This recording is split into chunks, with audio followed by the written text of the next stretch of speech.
सरकार ये जरूर बताती है कि हमने इतना भुगतान किया है, लेकिन सरकार कम से कम वो आंकड़े दे कि इतना किसानों का गन्ने का पैसा बकाया है।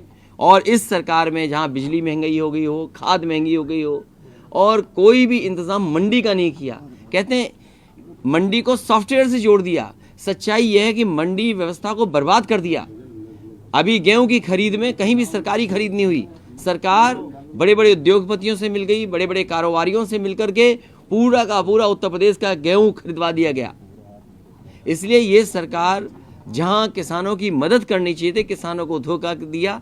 आज किसी भी आंकड़े में, चाहे वो हम प्राइमरी एजुकेशन को देखें, चाहे मिड डे मील को देखें, या हम किसी नीति आयोग के आंकड़े देखें, उत्तर प्रदेश की लगातार गिरावट हुई, नीचे जा रहा है।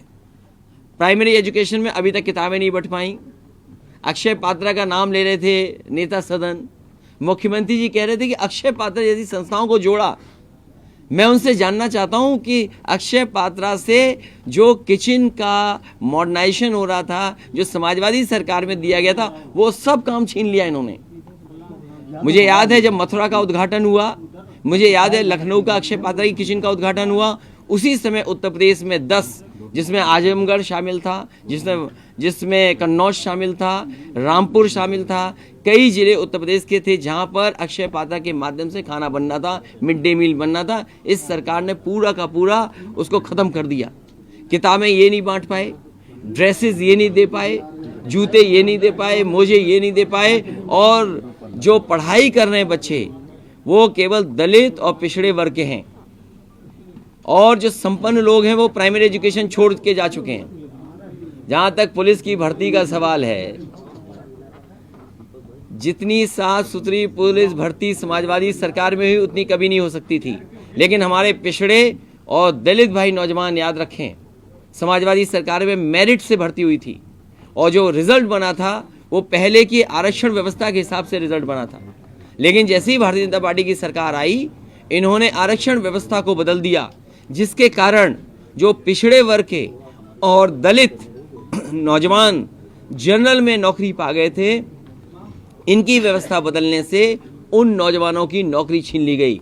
अगर ये दावा करते हैं कि 1 लाख इतने नौजवानों को दिया गया, तो याद रखिए पिछड़े और दलित भाइयों, जो आरक्षण आपको मिलता था उस आरक्षण की वजह से हजारों हजार और लाखों लाख नौजवानों को नौकरी से बाहर कर दिया। मुख्यमंत्री का सवाल ये है कि 90 किलोमीटर उन्होंने मेट्रो चलाई है। देखिए, जो सदन में बोला जा रहा है मुख्यमंत्री जी के माध्यम से, वो झूठ बोला जा रहा है।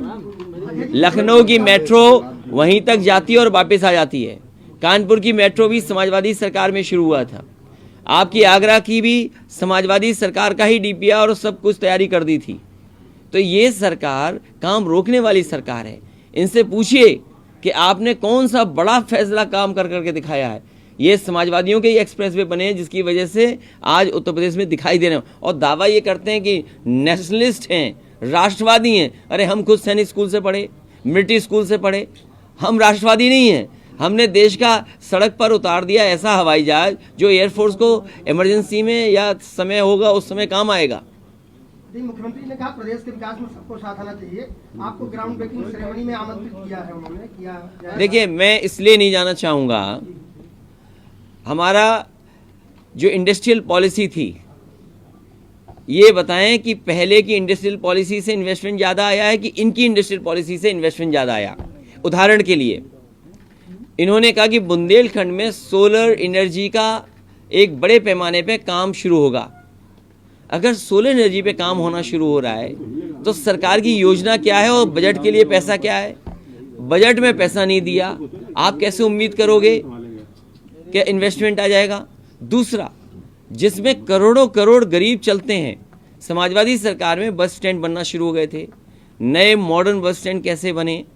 ये सरकार एक भी बस स्टैंड आलमबाग के बराबर का नहीं बना पाए, वो भी उदाहरण है। और सोचिए तो आप इस बात को कि मुख्यमंत्री जी को जो कार्यक्रम करने पड़